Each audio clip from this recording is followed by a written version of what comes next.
Your phone can talk to the world, but it is limited to the legacy telecom stack. It is a system built on centralized corporate-owned infrastructure, where every byte of data passes through a single point of control. Alternative radios like LoRa allow for off-grid communication, but they are often completely siloed. Because they are locked to specific frequencies and parameters, they can only communicate with identical hardware in their immediate vicinity. This problem of resilient communication isn't new. The U.S. military helped pioneer packet networking decades ago to ensure data could find a way through even if parts of the network were destroyed. Reticulum is the modern evolution of that concept.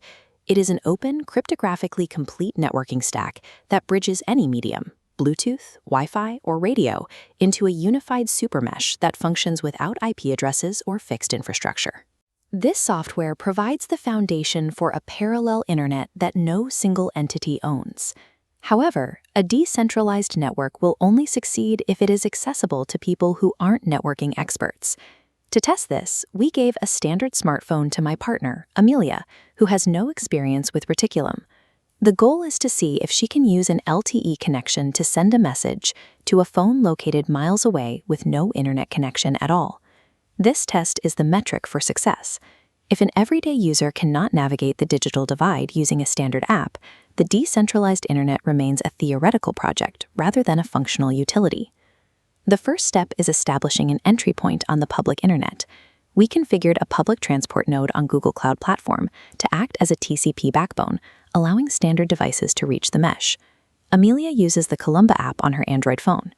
By connecting to this cloud node via LTE, she establishes the first half of the connection through conventional infrastructure. Deep in the remote woods, far from cell towers or Wi-Fi signals, we deployed our custom-built field bridge, known as Haven. Haven uses a Raspberry Pi running Reticulum to bridge two different worlds. It pulls data from the internet via a Starlink page and pushes it back out as LoRa radio waves. Our target is a backup Android phone with cellular, Wi-Fi, and Bluetooth disabled. Its only path to the network is a LoRa R node attached over USB.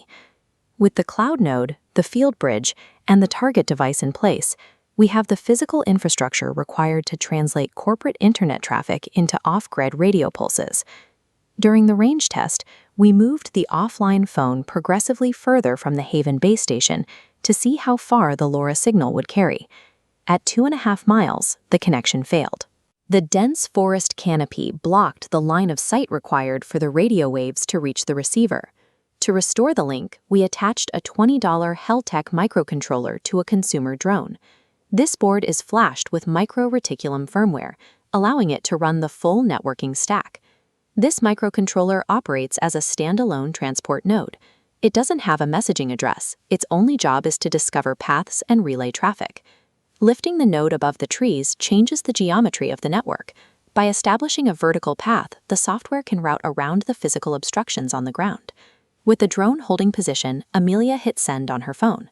The packet traveled from her phone, through cell towers, to our cloud node. It dropped through the Starlink link into the Haven field bridge. Haven converted it to LoRa, bouncing off the drone relay, striking the offline phone. This single message crossed cellular networks, satellite links, and amateur radio.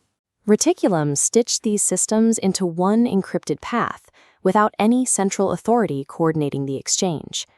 A drone is a temporary solution with limited battery life, and leasing space on commercial cell towers is too expensive for a community-run network. The next step is bypassing physical elevation entirely. We are testing high-frequency radio gateways to bridge distances over 200 miles in a single leap. Every successful link over the horizon expands this parallel web. As nodes multiply, they create a